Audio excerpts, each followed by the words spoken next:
اور حدیث میں اس کی تفصیل آئی ہے. حدیث میں تفصیل یہ آئی ہے کہ شیطان جو ہے یہ ہر انسان کے ساتھ لگا ہوا ہے، اور اس طرح لگا ہوا ہے کہ وقتاً فوقتاً جہاں اس کو موقع ملتا ہے انسان کو گناہ پر آمادہ کرتا رہتا ہے. یہ گناہ کر لو، وہ گناہ کر لو، کوئی نہ محرم سامنے آیا، کوئی چہرہ سامنے نظر آیا تو وہ دل میں وسوسہ ڈالتا ہے کہ اس کو دیکھ کر لذت لے لو. کوئی بات کسی کی نکلی تو اس کے دل میں ڈالتا ہے کہ غیبت کر لو. کوئی موقع آیا تو دل میں ڈالتا ہے کہ جھوٹ بول جاؤ. کوئی موقع آیا تو کہہ رہے بھائی چلو نماز چھوڑ دو. غرض مختلف قسم کے گناہوں پر کا وسوسہ دل میں ڈالتا ہے. اور پیچھے ہٹ جانے کے کیا معنی؟ کہ پیچھے ہٹ جاتا ہے، وسوسہ ڈال کے پیچھے ہٹ جاتا ہے. اس کے دو معنی ہیں. ایک معنی یہ ہے کہ یعنی وسوسہ ڈالتا تو ہے اور ترغیب دیتا ہے کہ بھائی فلاں گناہ کر لو، لیکن گناہ یہ دل میں ڈال کے آدمی کو اس غلط راستے پر لگا کر خود بھاگ جاتا ہے. یعنی اس کی ذمہ داری نہیں لیتا کہ بھائی میں نے تمہیں کہا تھا لہٰذا تمہارا عذاب میں بھگت لوں گا. نہیں، بس یہ غلط راستے پہ ڈال کے اور خود الگ ہو جائے گا اور انسان کو اس میں مبتلا کر دے گا. ایک تو اس کے معنی یہ ہے. اور دوسرے معنی حدیث میں رسول کریم سرور دو عالم صلی اللہ علیہ وسلم نے ارشاد فرمائے کہ شیطان کا معاملہ یہ ہوتا ہے انسان کے ساتھ کہ وہ اس کے دل میں برے برے خیالات، برے برے ارادے پیدا کرتا ہے، لیکن جو ہی ان ارادوں کے پیدا کرنے کے بعد جو ہی اللہ کا بندہ اللہ تبارک و تعالیٰ کا ذکر کر لیتا ہے تو فوراً پیچھے ہٹ جاتا ہے، بھاگ جاتا ہے. یعنی اللہ تبارک و تعالیٰ اس لفظ کے ذریعے اس بات کی طرف اشارہ کر رہے ہیں کہ ڈرو مت زیادہ اس کے وسوسے سے. یہ جو ہے تو خطرناک، اگر وسوسہ کام کر گیا تمہاری آخرت تباہ کر دے گا، لیکن زیادہ ڈرنے کی بات نہیں، کیونکہ یہ وسوسہ ڈالتا ضرور ہے، لیکن جو ہی تم اللہ تعالیٰ کی طرف رجوع کرو گے، اللہ تعالیٰ کی پناہ مانگو گے، اللہ تعالیٰ کا ذکر کرو گے، یہ پیچھے ہٹ جائے گا. یہ معنی ہے الوسواس الخناس. اسی لیے قرآن کریم نے فرمایا کہ اما ينزغنك من الشیطان نزغ فاستعذ باللہ من الشیطان الرجیم.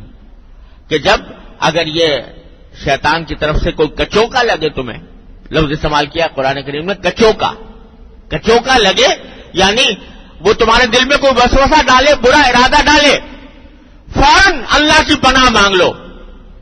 یا اللہ میں آپ کی پناہ مانگتا ہوں، یہ شیطان میرے دل میں ڈال رہا ہے یہ باتیں، میں آپ کی پناہ مانگتا ہوں. ذکر اللہ تعالیٰ سے کی پناہ مانگ لو، اللہ تعالیٰ کی طرف رجوع کر لو. تو اللہ تعالیٰ کے کی طرف رجوع کرنے کے نتیجے میں اور اللہ کا ذکر کرنے کے نتیجے میں رسول کریم صلی اللہ علیہ وسلم فرماتے ہیں کہ یہ پیچھے ہٹ جائے گا، یہ تمہیں پھر آگے زیادہ نقصان نہیں پہنچا سکتا. تو یہ معنی ہے من شر الوسواس الخناس. فرمایا کہ اس کا تو طریقہ ہی یہ ہے شیطان کا کہ آئے گا، وسوسہ ڈالے گا، ارادہ گناہ کا پیدا کرے گا. اگر بندے نے اللہ کا ذکر نہیں کیا، اللہ تعالیٰ کی طرف رجوع نہیں کیا، اللہ تعالیٰ کو یاد نہیں کیا، وہ اپنے کام میں، اپنے مقصد میں کامیاب ہو جائے گا، تمہیں گناہ میں مبتلا کر دے گا. لیکن اگر اس موقع پر تم اللہ کو یاد کر لو، اللہ کی پناہ لے لو، اللہ سے پناہ مانگ لو، تو یہ شیطان پیچھے ہٹ جائے گا.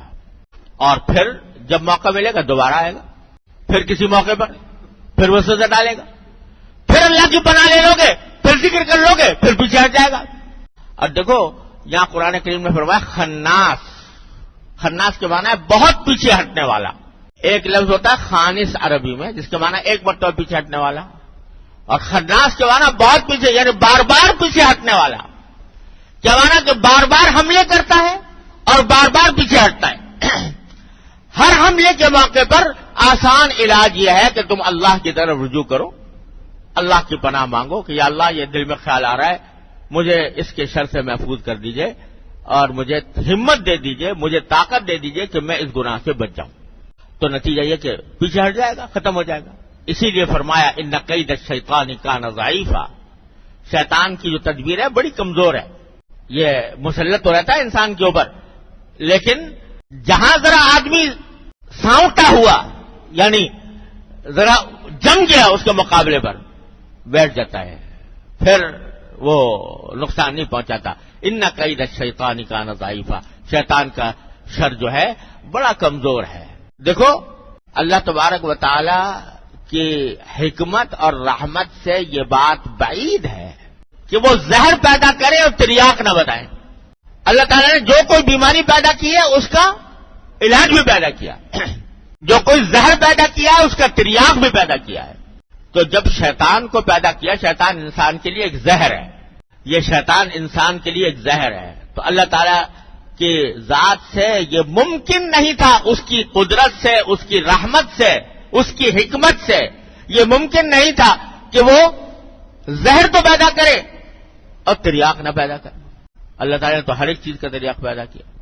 میں ایک مرتبہ ایک سفر میں جا رہا تھا جنوبی افریقہ میں، کیپ ٹاؤن کے قریب، گاڑی میں سفر کر رہے تھے، تو راستے میں ایک جگہ ایسی آئی کہ ذرا بڑی خوبصورت معلوم ہو رہی تھی، منظر بہت اچھا تھا، تو ہم نے کہا تھا تھوڑی دیر یہاں رک جائیں، تو تھوڑی دیر رک کے چلیں گے آگے۔